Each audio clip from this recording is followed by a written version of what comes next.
Cuando oímos la palabra linchamiento, pensamos en los Estados Unidos, en la violencia racial en las décadas posteriores a la Guerra de Secesión. Pero también hubo linchamientos aquí, en nuestras calles, durante la Guerra de la Independencia. Tras la sangrienta represión que siguió a la insurrección del 2 de mayo de 1808, se produjeron sublevaciones patrióticas en toda España y Portugal. Pero la multitud descargaba su furia no tanto contra el invasor, como contra sus propias autoridades.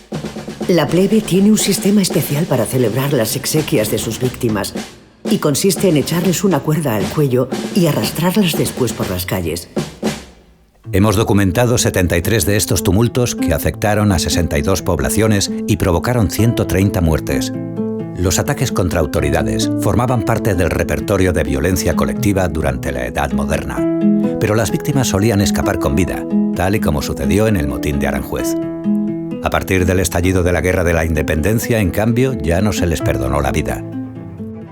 ¿Podría ser que lugares comunes como el odio contra el afrancesado nos cieguen ante la variedad de causas de los motines que se registraron durante la guerra?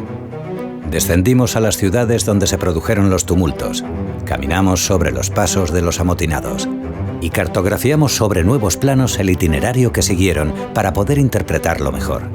Y nos surgen nuevas preguntas. ¿Y si las sublevaciones patrióticas no fueron tan espontáneas? ¿Buscaban algunos linchamientos inclinar la balanza en favor de las autoridades partidarias de la sublevación? ¿Pudieron estar coordinadas las primeras sublevaciones? Protesta popular y violencia colectiva en la Guerra de la Independencia. Una historia de las muchas caras que se esconden tras la multitud.